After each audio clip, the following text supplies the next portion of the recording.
Hello साथियों, जैसा कि आप देख रहे हैं अपना एजुकेशन चैनल। तो आज मैं स्टार्ट करने जा रहा हूँ वैदिक काल को। एक्चुअली ये खुद ही नोट है, तो मैं इसको आपको इम्पोर्टेंट चीज़ें हाईलाइटेड करके या फिर मैं आपको स्पेशली उसको बताऊंगा कि क्या इम्पोर्टेंट है इसमें से। बाकी बहुत सारी चीज़ें हैं जो इसमें नोट बनाने लायक नहीं हैं, कुछ फालतू भी बातें हैं, क्योंकि ये जो पीडीएफ है अ, ये एक पूरी पूरी बुक है और गाइड की तरह है ये। तो चलिए स्टार्ट करते हैं, इसमें देखते हैं वैदिक काल, जो 1500 ईसा पूर्व से 600 ईसा पूर्व तक के समय को वैदिक काल के रूप में हम जानते हैं। तो हड़प्पा संस्कृत के सभ्यता के पतन के बाद जिस सभ्यता और संस्कृत का विकास होता है, जो वेदों में जानकारी प्राप्त होती है, वे वैदिक काल उसी को कहते हैं। ये जब भारत में सिंधु सभ्यता की समाप्ति होती है और उसके बाद जो काल स्टार्ट होता है, तो उसी को वैदिक काल कहते हैं। उसके बाद के काल को उत्तर वैदिक काल कहते हैं। वैदिक काल के अध्ययन की सुविधा की दृष्टि से दो भागों में विभक्त किया गया है। एक है वैदिक साहित्य, पूर्व वैदिक काल और ऋग वैदिक काल, और द्वितीय है उत्तर वैदिक काल। पूर्व वैदिक काल या ऋग वैदिक काल उस काल को कहते हैं जो प्रारंभिक वैदिक काल आता है, और बाद के वैदिक काल को उत्तर वैदिक काल कहते हैं। फिर उसके बाद आधुनिक काल आ जाता है। ठीक है।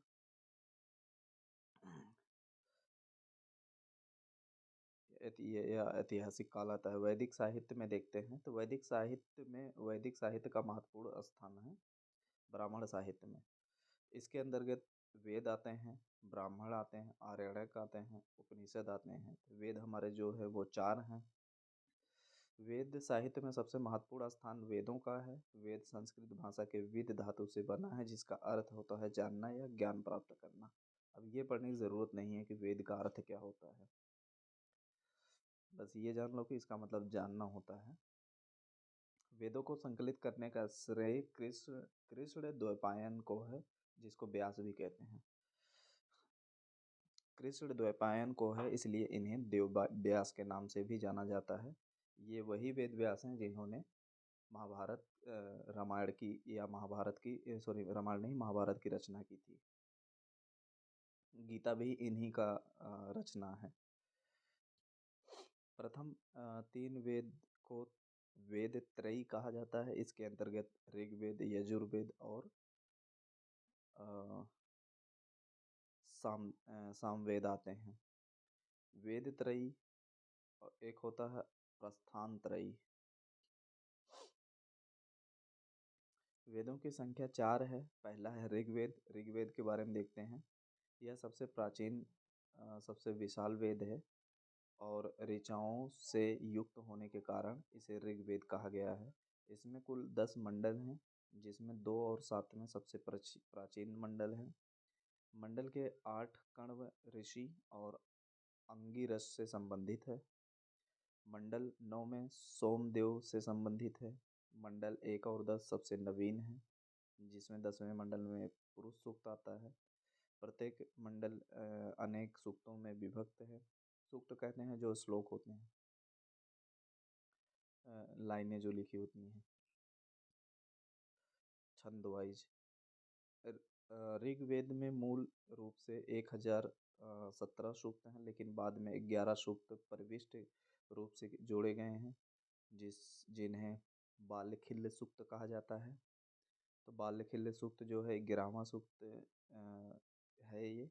इस तरह ऋग्वेद में कुल सूक्तों की संख्या 1028 हो जाती है। और ऋग्वेद में कुल मंत्रों की संख्या 10,580 है। इसमें 118 मंत्र दोहराए गए हैं और मूल मंत्रों की संख्या 10,462 है। यजुर्वेद, यजु यानी यज्ञ, अर्थात यज्ञ से संबंधित होने के कारण इसे यजुर्वेद कहा गया है। इसकी 2 शाखाएं हैं, कृष्ण यजुर्वेद, यह गद्य एवं पद्य दोनों में रचा गया है, और शुक्ल यजुर्वेद यह केवल पद्य में है। इसे ही वाजसनेयी संहिता के नाम से भी जाना जाता है। वाजसनेयी सामवेद, साम अर्थात गायन से संबंधित होने के कारण इसका नाम सामवेद पड़ा है। संगीत की सर्वप्रथम जानकारी सामवेद से मिलती है। इसमें कुल एक 1810 मंत्र हैं और जिसमें 261 मंत्र दोहराए गए हैं। मूल मंत्रों की संख्या 1549 है। अथर्ववेद आता है। अथर्व ऋषि के नाम पर इस वेद का नाम अथर्ववेद पड़ा। इसमें भूत प्रेत, जादू टोना, रोग निवारण, शत्रु दमन, मेल मिलाप, विवाह, आशीर्वाद सूचक मंत्र, ये सब सूचक मंत्र दिए गए हैं। अथर्ववेद में कुल 20 अध्याय हैं और इसमें 731 सूक्त एवं 587 मंत्र हैं। फिर आता है ब्राह्मण।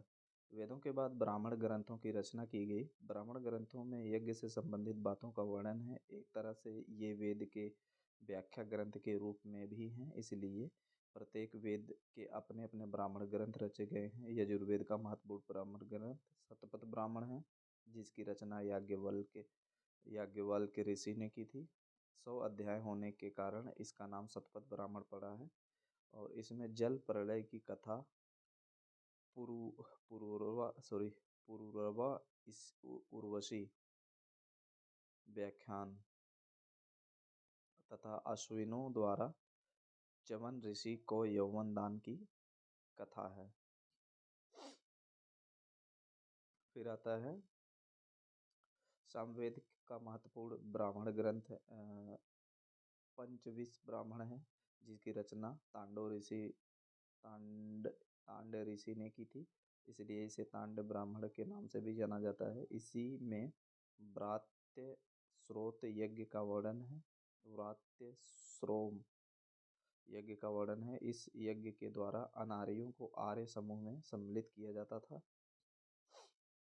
और सामवेद का दूसरा ब्राह्मण षट्विंश ब्राह्मण है, जिसकी रचना अद्भुत ऋषि ने की थी, इसलिए इसे अद्भुत ब्राह्मण के नाम से भी जाना जाता है। इसमें अकाल, भूकंप जैसे प्राकृतिक आपदाओं से मुक्ति के बारे में बताया गया है। अथर्ववेद का ब्राह्मण ग्रंथ गोपथ ब्राह्मण है, जिसकी रचना गोपथ ऋषि ने की थी और इसमें जनेयु एवं गायत्री मंत्र का महत्व बताया गया है। यह शतपथ ब्राह्मण से प्रभावित है। आरण्यक आता है इसके बाद। ब्राह्मण ग्रंथों के बाद आरण्यकों की रचना की गई। आरण्यकों को में आध्यात्मिक एवं दार्शनिक बातों का उल्लेख किया गया है। इसके बाद उपनिषद आते हैं। वैदिक साहित्य का अंतिम भाग होने के कारण उपनिषदों को वेदांत भी कहा जाता है। इनकी संख्या 6 है। वेदांतों की वेदांत उसको कहते हैं जो छंद, निरूक्त ये सब होते हैं। उपनिषदों में आध्यात्मिक एवं दार्शनिक बातों का चरमोत्कर्ष है। उपनिषदों की संख्या 108 बताई गई है और वेदांगों की संख्या 6 है। यद्यपि कुछ ही उपनिषद उपलब्ध हैं। कठोपनिषद में यम नचिकेता संवाद मिलता है, जिसका संबंध भी कृष्ण यजुर्वेद से है। बृहदारण्य उपनिषद सबसे प्राचीन उपनिषद है। इसी में राजा जनक के दरबार में याज्ञवल्क्य एवं गार्गी के बीच हुए शास्त्रार्थ का वर्णन है। इसका संबंध शुक्ल यजुर्वेद से है। छंदोग उपनिषद में देवकी पुत्र कृष्ण का सर्वप्रथम उल्लेख मिलता है। इसका संबंध सामवेद से है। वेद और ऋषि कार्य क्या है? ऋग्वेद होत्री, इसके जो ऋषि जो है और देव स्तुति करना। यजुर्वेद, इसके ऋषि अधूर्य हैं, यज्ञ कराना। सामवेद उद्गाता, ऋचाओं का गायन करने वाला। और अथर्ववेद को ब्रह्म, इसको कहते हैं निरीक्षण करता यानी यज्ञों का। वैदिकोत्तर साहित्य, वैदिकोत्तर मतलब वैदिक साहित्य के बाद के साहित्य जो आते हैं उसको वेदांग कहते हैं। वेदों को जानने एवं समझने के लिए वेदांगों की रचना की गई है। इसकी संख्या 6 है। पहला है शिक्षा, कल्प, फिर आता है व्याकरण, निरुक्त, छंद और ज्योतिष। तो शुरू में देते हैं शिक्षा। वैदिक शब्दों को शुद्ध उच्चारण हेतु शिक्षा की रचना की गई। वामज ऋषि द्वारा रचित गायलम नामक ग्रंथ प्राचीनतम ग्रंथ है। कल्प विधि विधानों का वर्णन है, इसकी संख्या 3 है। पहला है स्रोत सूत्र, यज्ञ संबंधी नियम। गृह सूत्र, लौकिक एवं पारलौकिक जीवन के विधि विधान। और धर्म सूत्र, राजा प्रजा के अधिकार एवं कर्तव्य। व्याकरण आता है, भाषा को वैज्ञानिक रूप देने के लिए पाणिनि द्वारा रचित अष्टाध्यायी जो ग्रंथ है वो व्याकरण है। निरुक्त आता है, वैदिक शब्दों की उत्पत्ति एवं अर्थ, ऋषि कश्यप का निघंटु नामक ग्रंथ है, उसको निरुक्त कहते हैं। छंद आता है, वैदिक मंत्रों के लक्षण एवं विशेषताएं, पिंगल का छंद शास्त्र। फिर आता है ज्योतिष, ब्रह्मांड एवं नक्षत्रों की जानकारी, लगध मुनि का वेदांग ज्योतिष। फिर आता स्मृतियाँ, ये हिंदू धर्म का कानूनी ग्रंथ है। स्मृतियाँ, तो स्मृतियों में मनुस्मृति सबसे प्राचीन स्मृति है। अन्य स्मृतियों में याज्ञवल्क स्मृति, नारद स्मृति, बृहस्पति स्मृति, कात्यायन स्मृति स्मृति एवं विष्णु स्मृति महत्वपूर्ण है। उपवेदों में इसकी संख्या 4 है, जिसको धनुर्वेद, शिल्प वेद, गंधर्व वेद और आयुर्वेद कहते हैं। धनुर्वेद युद्ध संबंधी जानकारी एवं संबंध ऋग्वेद से। फिर शिल्प वेद शिल्प व्यवसाय की जानकारी है, संबंध यजुर्वेद से है। गंधर्व वेद संगीत आदि की जानकारी है, संबंध सामवेद से। और आयुर्वेद चिकित्सा संबंधी जानकारी ये अथर्ववेद से संबंधित है। अब हम आते हैं ऋग्वैदिक काल, जो 1500 ईसा पूर्व से 1000 ईसा पूर्व तक माना जाता है। ऋग्वैदिक आर्यों का भौगोलिक ज्ञान। ऋग्वैदिक आर्यों ने भौगोलिक ज्ञान की जानकारी ऋग्वेद में वर्णित पर्वत, मरुस्थल एवं नदियों के नामों से होती है। ऋग्वेद में हिमवंत अर्थात हिमालय पर्वत एवं उसकी मंजुवंत नामक चोटी का उल्लेख मिलता है। ऋग्वेद के नदी सूक्त में कुल 25 नदियों का उल्लेख मिलता है। यद्यपि संपूर्ण वैदिक साहित्य में 33 नदियों का उल्लेख है। ऋग्वेद में सिंधु का उल्लेख सर्वाधिक बार किया गया है। सरस्वती नदी आर्यों की सबसे पवित्र नदी थी, इसे नदी तिमा कहा गया है। नदी तिमा। ऋग्वेद में वर्णित अंतिम नदी गोमती नदी है। ऋग्वेद में यमुना नदी का 3 बार एवं गंगा नदी का 1 बार उल्लेख मिलता है। फिर आता राजनीतिक जीवन। ऋग्वैदिक आर्य अनेक कबीलों में विभक्त थे। कबीलों को जन कहा जाता था। जन का मुखिया ही राजा कहलाता था। राजा का पद वंशानुगत होता था और राज्य का लोकप्रिय स्वरूप राजतंत्रात्मक था, यद्यपि गणतंत्र का भी जानकारी मिलती है। राजा को जनस्थ गोप्ता अर्थात जन का रक्षक तथा पुरमभोक्ता अर्थात दुर्गों का भेदन करने वाला कहा गया है। कबीले के सदस्य राजा को बलि नामक स्वैच्छिक कर उपहार स्वरूप देते थे। विदथ नामक परिषद सबसे प्राचीन परिषद थी। यह सैनिक, गैर सैनिक, धार्मिक कार्य का संपादन करती थी। 10 राज युद्ध। यह युद्ध परुष्णी यानी रावी नदी का पुराना नाम है, प्राचीन नाम है परुष्णी नदी के तट पर लड़ा गया था। 10 राजयुद्ध। यह युद्ध जन के राजा सुदास एवं 10 अन्य राजाओं के संघ के बीच लड़ा गया था। 10 राजाओं के संघ का नेतृत्व पूर्व राजा संवरण ने किया और इस युद्ध में अनार्यों ने भी भाग लिया था। अनार्यों का नेता भेद था। भेद नाम का कोई व्यक्ति था, वो था। सामाजिक जीवन। ऋग्वैदिक काल में के प्रारंभ में 2 वर्ग थे, आर्य एवं अनार्य। वैदिक काल के अंतिम चरण में वर्ण व्यवस्था का जन्म हुआ और ऋग्वेदी में 10वें मंडल के पुरुष सूक्त में सर्वप्रथम चारों वर्णों की उत्पत्ति बताई गई है।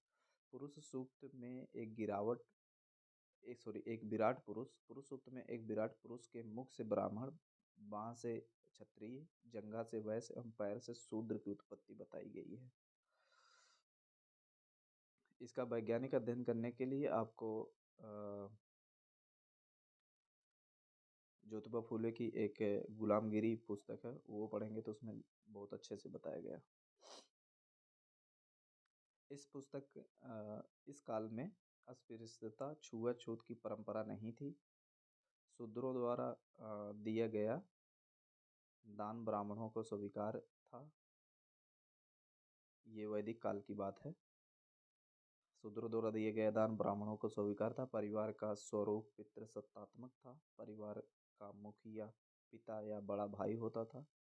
विवाह में स्त्रियों की दशा, सामान्यतः एक विवाह की प्रथा थी, यद्यपि बहुविवाह का भी उल्लेख मिलता है। इस काल में बाल विवाह की प्रथा नहीं थी। युवावस्था में कन्या का विवाह होता था। इस काल में दहेज प्रथा भी विद्यमान थी, जिसे वहतु कहा जाता था। ध्यान रखना, वहतु दहेज प्रथा की का नाम है। दहेज को ही वहतु कहते थे। विधवा विवाह की सामान्य प्रथा नहीं थी, लेकिन विशेष परिस्थिति में विधवा नियोग प्रथा अपना सकती थी। नियोग होता था छोटे भाई से विवाह कर लेना। अंतर जातीय विवाह होते थे, ये दो प्रकार थे, अनुलोम विवाह और प्रतिलोम विवाह। अब ध्यान रखना, इन्हीं अनुलोम और प्रतिलोम विवाहों के कारण भारत में आज 5,000 से भी ज़्यादा जातियां उत्पन्न हो चुकी हैं। अंतरजातीय विवाह होते थे, ये दो प्रकार के थे। पहला था अनुलोम विवाह, इसमें पुरुष उच्च वर्ग का, स्त्री निम्न वर्ग की होती थी।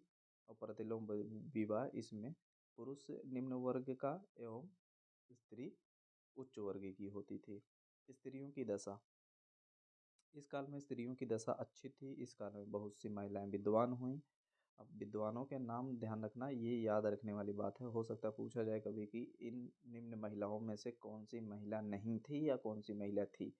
तो कौन कौन सी महिलाओं का नाम आता है? लोपामुद्रा, घोषा, सिक्ता, निवा निवावरी, रो रोमशा, अपाला, विश्ववारा आदि इस काल की विदुषी महिलाएं थीं। ये विद्वान थीं एक तरह से।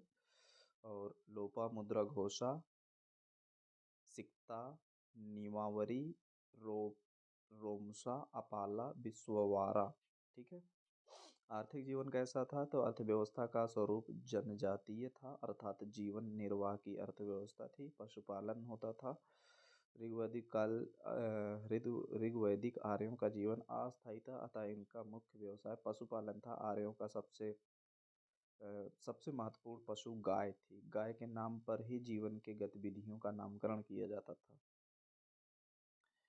आर्य हाथी से परिचित थे, लेकिन बाघ का उल्लेख नहीं मिलता। कृषि जो था, ऋग्वैदिक के आर्यों का जीवन अस्थायी था, अतः कृषि का अधिक विकास नहीं हुआ था। लकड़ी के बने बड़े दो बड़े बड़े हलों से जो खेतों की जुताई की जाती थी, और हल को लांगल कहा जाता था। लांगल हल कहते थे, हल को कहते थे। 6 या 8 एवं 12 बैलों द्वारा हल को खींचे जाने का उल्लेख मिलता है। ऋग्वैदिक आर्य केवल यव यानी जौ से परिचित थे, जिसे धान्य भी कहते थे। धान्य का मतलब धान नहीं होता, जौ होता। व्यापार, पणि नामक समुदाय व्यापार कार्य में निपुण थे। व्यापारी को पणि भी कहते थे। आर्य पणि से घृणा करते थे। पणि अपनी कंजूसी के लिए प्रसिद्ध थे। धार्मिक जीवन, वैदिक देव मंडल में देवियों की तुलना में देवता महत्वपूर्ण थे। ऋग्वैदिक आर्य बहुदेववादी थे, लेकिन अंतिम चरण में एकेश्वरवाद की भावना दिखाई पड़ती है। ऋग्वेद में कुल 33 देवी देवताओं का उल्लेख मिलता है, जिन्हें आकाशवासी, अंतरिक्षवासी एवं पृथ्वीवासी 3 श्रेणियों में विभक्त किया गया है। आर्यों का सर्वश्रेष्ठ देवता इंद्र थे। इंद्र को पुरंदर भी कहा गया है। पुरंदर उनका पर्यायवाची नाम है। और ऋग्वेद में इंद्र की स्तुति 250 सूक्त में रचे गए हैं।